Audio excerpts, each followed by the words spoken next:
पहली बार यह आयोजन हो पाया था कि वहां पे गुरुबाणी का पाठ हो सके।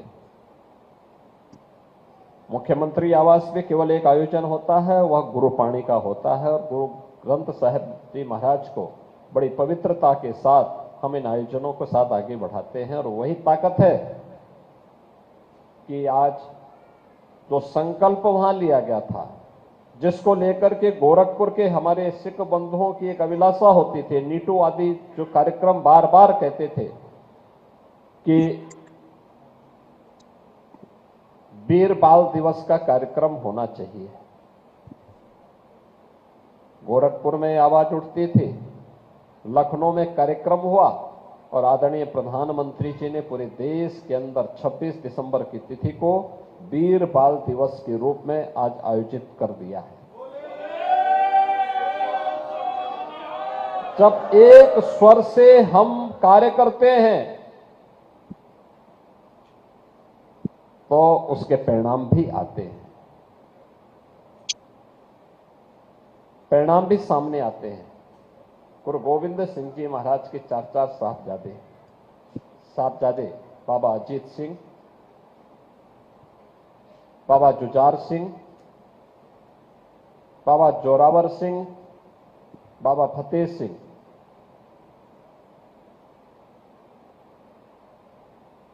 इस देश और धर्म के लिए, उसकी रक्षा करने के लिए अपने आप को बलिदान कर देते हैं। उनको लोभ दिया गया, लालच दिया गया कि इस्लाम स्वीकार कर लो, जान भी बख्श ली जाएगी और रियासत भी मिल जाएगी। उन्होंने कहा इसका हम क्या करेंगे।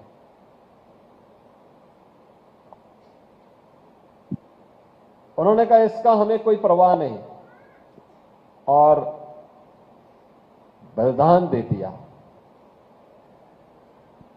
कहते हैं जब गुरु गोविंद सिंह जी महाराज के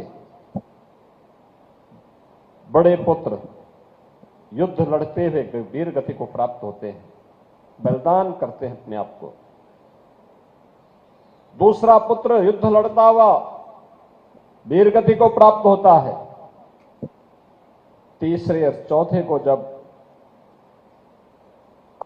दुष्ट औरंगजेब के द्वारा बंदी बना करके उन्हें लालच दिया जाता है, उसके सेनापति के द्वारा लालच दिया जाता है कि इस्लाम स्वीकार कर लो, नहीं तो इतनी क्रूरता देखने को मिलेगी।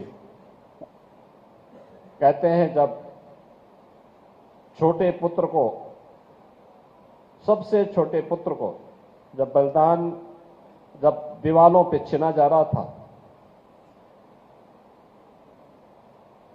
तो सबसे छोटा पुत्र, सब बछला पुत्र,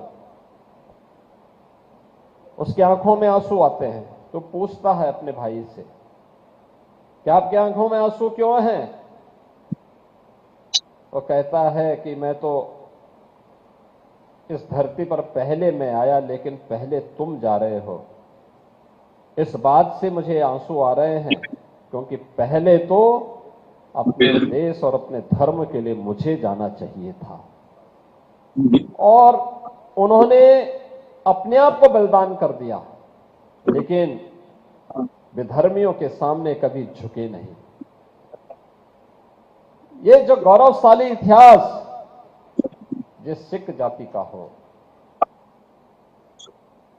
अपने लिए नहीं, देश के लिए, अपने लिए नहीं, सनातन धर्म के लिए, कश्मीर के लिए, जिन्होंने अपने आप को बलिदान दिया हो, देश के लिए अपने आप को बलिदान दिया हो, सनातन धर्म के लिए जिन्होंने अपना बलिदान दिया हो, आज ये हम सबकी जिम्मेदारी बनती है कि उसके प्रति कृतज्ञता ज्ञापित करने के लिए हम भी उन सिख गुरुओं की उस परंपरा के प्रति कुछ कृतज्ञता ज्ञापित करें।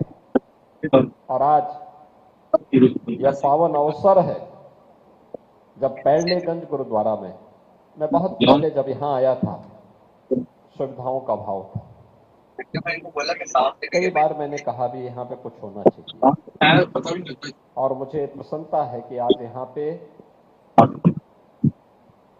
अच्छी सुविधा कुछ बन चुकी है। अब यहाँ पर भी गुरुवाणी का पाठ आनंद के साथ में, उत्साह के साथ में आयोजित हो पाएंगे। यहाँ पर भी सारे कार्यक्रम हो पाएंगे जो गुरु पर्व से जुड़े हुए हैं। अलग अलग अवसरों पर जो आयोजन होते हैं, महानगर के साथ साथ पूर्वी उत्तर प्रदेश का हर सिख आकर के उस आयोजन में भागीदार बन पाएगा। यहां पे भी लंगर हो पाएंगे। और याद करना, गुरुद्वारे का लंगर केवल सिख नहीं छकता है।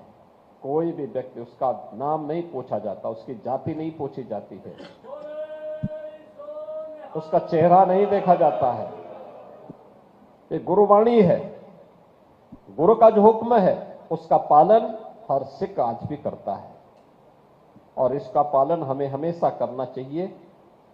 मैं आज के इस अवसर पर, आज बहुत पवित्र दिन है, याद करिए 421 वर्ष पहले आज ही के दिन पवित्र गुरु ग्रंथ साहिब को हरमिंदर साहिब में रख करके